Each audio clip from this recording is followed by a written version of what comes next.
Hello मेरे प्यारे दोस्तों, आप सभी का स्वागत है एम क्लासे यूट्यूब चैनल पर। आज हम पढ़ने वाले हैं समांतर प्लेट संधारित्र की धारिता, जिसके अंदर आज हम पढ़ेंगे इसका थर्ड टाइप, यानी कि जब संधारित्र की प्लेटों के मध्य आंशिक रूप से क्या भरा हो भाई, माध्यम भरा हो। यहाँ पर एक शब्द आया है आंशिक। तो आप सभी को ये पता होना चाहिए कि आंशिक का मतलब होता क्या है। देखिए, आंशिक का मतलब होता है कुछ भरा और कुछ खाली, कुछ भरा और कुछ खाली। यानी कि यहाँ पर क्या होगा, जो संधारित्र की प्लेटें होंगी ना, उनके मध्य यानी कि बीच में कुछ तो भरा होगा, कुछ क्या होगा, खाली होगा। उसके कारण हम क्या निकालेंगे भाई, धारिता का मान निकालेंगे। देखिए, जैसा कि आपको डायग्राम में दिखाई दे रहा है, ये क्या है, दो प्लेटें हैं, समांतर है, तो ये क्या है आपका समांतर प्लेट संधारित्र है। इसकी प्लेटों के मध्य हमने क्या रख दिया, एक माध्यम रख दिया, जिसका परावर्तनांक क्या है भाई, k है। और ये कितनी मोटाई का है, ये t मोटाई का, ये आपका क्या है, परावैद्युतांक है। तो आप देख सकते हो समांतर प्लेट संधारित्र की प्लेटों के मध्य कुछ माध्यम तो भरा हुआ है और कुछ क्या है आपका, खाली है। यानी कि ये क्या भरा हुआ है, आंशिक रूप से भरा हुआ है। इसके कारण हमें क्या निकालनी है, धारिता का व्यंजक ज्ञात करना है।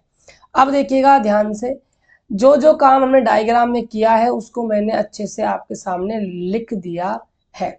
देखिएगा, देखो आप कह सकते हो कि भाई चित्र अनुसार क्या है, एक समांतर प्लेट संधारित्र है, इसको प्रदर्शित किया गया है, जिसकी प्लेटों का क्षेत्रफल क्या माना हुआ है, ए। जो ये प्लेटें हैं आपकी, इनका जो क्षेत्रफल है वो क्या है, ए। इसका भी ए और इसका भी ए है। आगे ध्यान दीजिएगा, इन प्लेटों के मध्य टी मोटाई और के परावैद्युतांक का क्या है, माध्यम रखा गया है। देख सकते हो आप डायग्राम के अंदर, जो के है परावैद्युतांक की प्लेट टी मोटाई की है। आगे क्या है, जिसके कारण हमें विद्युत धारिता ज्ञात करनी है। इसके कारण हमें धारिता ज्ञात करनी है। तो स्टार्टिंग करते हैं बच्चों, देखिएगा ध्यान से। तो हम लिखेंगे धारिता की परिभाषा से, धारिता की परिभाषा से सूत्र होता है C बराबर में Q बटा में V। इसको हम नाम देते हैं समीकरण नंबर 1।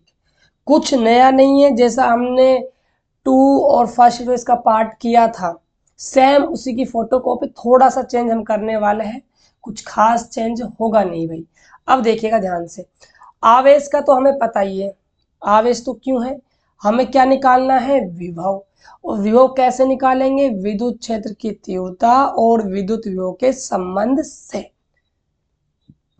देखिएगा, विद्युत क्षेत्र की तीव्रता तथा विद्युत विभव के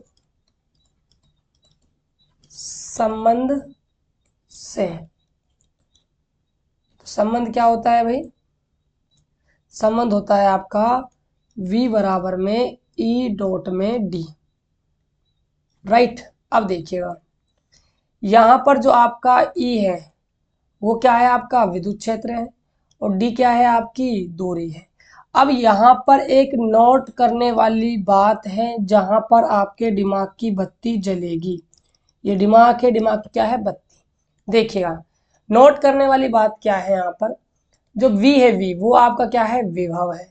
अब यहाँ पर आप थोड़ा गौर फरमाइएगा, यहाँ पर आपका जो विभव होगा, कुल विभव की बात कर रहा हूँ, वो दो भागों में बट जाएगा। कौन कौन से भाग में, देखिए जो खाली नजर आ रहा है, ये तो किसका विभव है, निर्वात का, इसको नाम देंगे V नोट। और ये आपकी क्या है, एक के परावैद्युतांक की प्लेट है, तो ये क्या है भाई, आपका माध्यम का, इसका क्या होगा, विभव होगा VM। यानी कि आपको कुल विभव निकालना पड़ेगा v का मान। तो आप कैसे निकालोगे, v बराबर करोगे v नोट प्लस में vm। इसको आप समीकरण नंबर दीजिए सेकंड। सबसे पहले आप v नोट का मान निकालिए, फिर आप vm का मान निकालिए, इन दोनों को प्लस कीजिए, फिर आपके पास आएगा v का मान निकल कर। राइट, देखिएगा। तो v नोट का मतलब है निर्वात का विभव, vm का मतलब है माध्यम का विभव। तो निर्वात और माध्यम का हम विभव निकालेंगे। देखिएगा, सबसे पहले निकालते हैं निर्वात का। यहाँ लिखेंगे सबसे पहले निर्वात का विभव। सूत्र है v नोट बराबर क्या हो जाएगा, ई नोट गुणा में दूरी d हो जाएगी। अब देखिएगा v नोट, बात करें विद्युत क्षेत्र की तो सिग्मा अपॉन में क्या हो जाएगा, एप्सिलॉन नोट हो जाएगा निर्वात का तीव्रता। और बात करें d है आपकी दूरी। अब थोड़ा सा आपने यहाँ दिमाग लगाइएगा डायग्राम में। मैं आपसे पूछूं निर्वात की दूरी कितनी है, आप सभी को ये बात तो क्लियर है कि दोनों प्लेटों के मध्य की जो दूरी होती है वो क्या होती है, स्मॉल d होती है। राइट, अब देखिए यहाँ से लेकर यहाँ तक की दूरी तो आपकी क्या है, t है। ये कंप्लीट दूरी आपकी क्या है, d है। अब मैं निर्वात की दूरी पूछना चाह रहा हूँ कि निर्वात जो है वो कितनी दूरी में है। तो आप यही तो बोलोगे सर जी पूरी तो है d, माध्यम की दूरी को घटा दो बस t को, जो बाकी बचेगी वो सब किसकी है, निर्वात की दूरी है। इसको लिखेंगे हम d माइनस का t, d माइनस का t लिखेंगे। बात करते हैं अब माध्यम में विभव की। माध्यम में विभव देखिएगा Vm बराबर Em डॉट में d, माध्यम की तीव्रता। Vm सिग्मा अपॉन क्या हो जाएगा, एप्सिलॉन m गुणा में बात करें दूरी की तो माध्यम में कितनी दूरी है भाई, माध्यम की दूरी है t, क्योंकि आपने t मोटाई का क्या रखा है, परावैद्युतांक रखा है। तो यहाँ पर आपका गुणा होगा t। अब बात करते हैं हम समीकरण नंबर 2 से। समीकरण 2 के अंदर इन मानों को हम जमाएंगे। समीकरण 2 में v नोट तथा vm का मान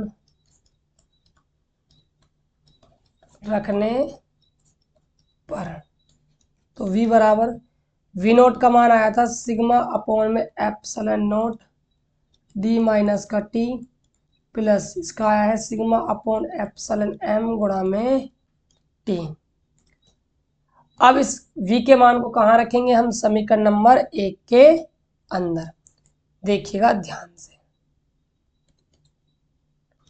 समीकरण 1 में v का मान रखने पर तो आपका आएगा c बराबर में q बटा में v क्या है, sigma upon epsilon note d minus का t प्लस सिग्मा अपॉन में एप्सिलॉन m गुणा में t। अब देखिए, आप देखोगे यहाँ से आपका सिग्मा जो है वो कॉमन आ जाएगा। c बराबर में q, सिग्मा आपका कॉमन में आ जाएगा, यहाँ बचेगा d माइनस टी अपॉन में epsilon note plus T upon में एप्सिलॉन m बचेगा। राइट, अब देखिए यहाँ पर मैं दो मानों को चेंज करने वाला हूँ। एक तो है आपका सिग्मा, सिग्मा को कहते हैं पृष्ठ आवेश घनत्व। एक मैं चेंज करने वाला हूँ एप्सिलॉन m को। एप्सिलॉन m क्या है, माध्यम की विद्युतशीलता।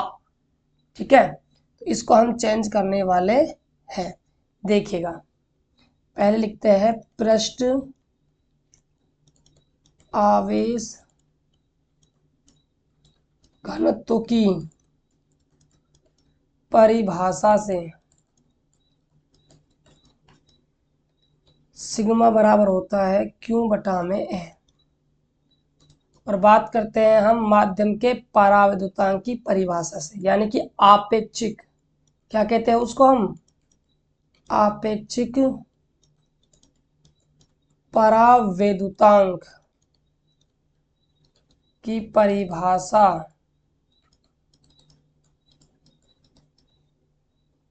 ठीक है, के बराबर में क्या होगा, एप्सिलॉन एम अपॉन में एप्सिलॉन नॉट। यहां से आप निकाल रहे हो एप्सिलॉन एम, तो एप्सिलॉन एम बराबर क्या हो जाएगा, के गुणा में एप्सिलॉन नॉट। मान रखिएगा इसके अंदर सी बराबर में क्यू, सिग्मा का वैल्यू है क्यू बटा में ए, टी माइनस का टी अपॉन में epsilon not plus 1 upon, sorry T है यहाँ पर, है ना, टी देख सकते हो यहाँ पर आप, टी है ना। एप्सिलॉन एम का मान क्या है, के गुणा में एप्सिलॉन नॉट। क्यू से आपका क्यू कैंसिल आउट हो जाएगा, सी बराबर 1 बचेगा ऊपर। यहाँ देखिएगा, यहाँ से एप्सिलॉन नॉट आपका कॉमन आ जाएगा, तो यहाँ 1 अपॉन में ए एप्सिलॉन नॉट बचेगा, डी माइनस का टी अपॉन 1 को आप लिखो चाहे मत लिखो, टी अपॉन में क्या बचेगा, के आपका बचने वाला है। ये अब आपका कहाँ चला जाएगा भाई, टॉप पर चला जाएगा, क्या, ए एप्सिलॉन नॉट। तो देखिएगा सी बराबर में ए एप्सिलॉन नॉट अपॉन में डी माइनस का टी प्लस टी अपॉन में के। ये जो फॉर्मूला निकल कर आया है, ये है आपकी धारिता का सूत्र। जब आपकी प्लेटों के मध्य क्या हो, आंशिक रूप से माध्यम भरा हो, यानी कुछ भरा और कुछ खाली। तो ये थी भाई समांतर प्लेट संधारित्र के 3 टाइप जो समाप्त हो चुके हैं। इसके बाद हम पढ़ेंगे संधारित्रों का संयोजन। मोस्ट इंपोर्टेंट हेडिंग है, वहां से एग्जाम में काफी बार क्वेश्चन पूछे गए हैं। तो ये वीडियो आपको कैसा लगा, आप कमेंट बॉक्स में भाई जरूर बताइएगा। आपको भाई क्लासेज कैसा लग रहा है, यदि क्लास आपको अच्छा लगता हो तो आपको पता है आपका हाफ ईयरली एग्जाम भी आ चुका है, तो आप अभी से भाई तैयारी करने में लग जाइए। 5 महीना बचा है आपके पास, 5 महीने में क्या उखाड़ना है आपको जीवन में, उस पर आपका टारगेट होना चाहिए। ऐसे ही हम आपका कंप्लीट कोर्स करवाएंगे। केमिस्ट्री क्लास है, पता है आपको लग रही है, क्लास का जो पीडीएफ होता है वो आपको ऐप पर मिल जाएगा एम क्लासेज के नाम से। और जितनी भी क्लासों की जो अपडेट होती है कि भाई कौन से क्लास कब होगी, उसका जो अपडेट होता है वो व्हाट्सएप ग्रुप पे मिलता है। ग्रुप का लिंक डिस्क्रिप्शन बॉक्स में है, जाकर ज्वाइन कर लीजिएगा। तो मिलते हैं और एक बेहतर वीडियो के साथ, तब तक के लिए बाय बाय, टेक केयर, जय हिंद, जय झारखंड, जय भारत।